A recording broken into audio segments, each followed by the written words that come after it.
வாசிக்க கற்றுக்கொள்ளுங்க.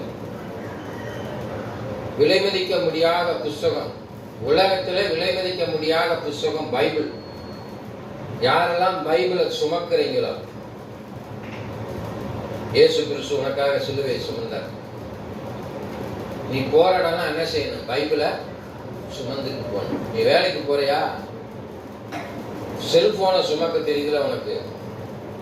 எப்ப பார்த்தாலும் பொண்டாட்டி மாதிரி செல்போனை பையில வச்சிருக்கிற, புருஷன் மாதிரி செல்போனை வச்சுக்கிட்டே இருக்கீங்க அல்லையா? ஆனா ஒருத்தர்கிட்ட கூட ஆண்டுடைய வார்த்தை கொடுக்கக்கூடிய அந்த வேத புத்தகத்தை சுமக்கிறதே இல்லை. வச்சு பாருங்க. இங்க வேலை பார்க்க போகும்போது உங்க பேக்ல, ஹேண்ட் பேக்ல இதுல பைபிளை வச்சு பாருங்க. உங்களுக்கு எப்படி ஆசீர்வாதம்! ஆண்டவர் வார்த்தையை நீங்கள் சுமப்பதனால் கர்த்தர் உங்களை என்ன செய்வாரு? அதிகமா ஆசீர்வதிப்பார். உடனே அதை ஐடியல் ஆக்கி அப்ப புஸ்தகத்தை வச்சு ஆசீர்வாதம் நினைக்காதீங்க. வாசிக்கணும். ஆண்டுடைய வார்த்தையை நீங்கள் வைத்திருப்பீர்களானால் உங்களுக்கு நேரம் கிடைக்கும் போது அதை எடுத்து வாசிக்கும்படியான ஒரு தூண்டுதலை ஏற்படுத்துவார். சத்தியத்தை அறிவீர்கள், சத்தியம் உங்களை விடுதலையாக்கும். சில பேர் பார்த்துருக்கீங்களா, பஸ்ல டிராவல் பண்ணான், குங்குமம் குமுதம் கண்டகளே புத்தகத்தெல்லாம் வாசிட்டு போவான். கிறிஸ்தவனே வாசிட்டு போறான். நக்கீரன், அந்த கீரன், இந்த கீரன்லாம் வாசிக்கிறீங்களா? ஏன் அதே பைபிள் எடுத்து வாசிட்டு போங்க. பைபிளை பத்தி வாசிக்கின்றார், வாசித்து நீ தெரிஞ்சு கொண்டாதான் நீ கிறிஸ்தவன்ற அர்த்தம்.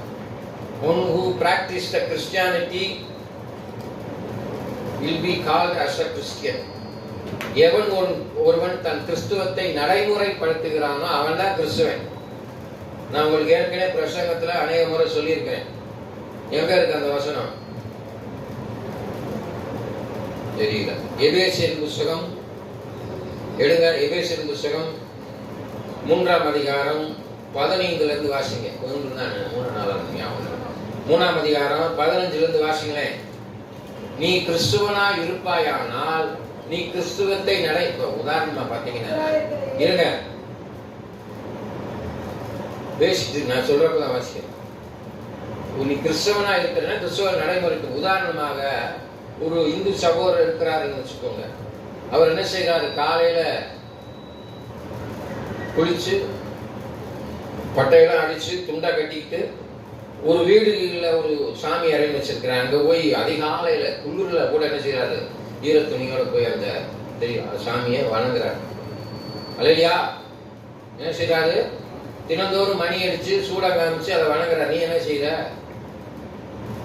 காலையில நல்லா கையை முடக்கிக்கிட்டு விடிய ஞாயிற்றுக்கிழமையான 7 மணி வரைக்கும் தூங்குறது.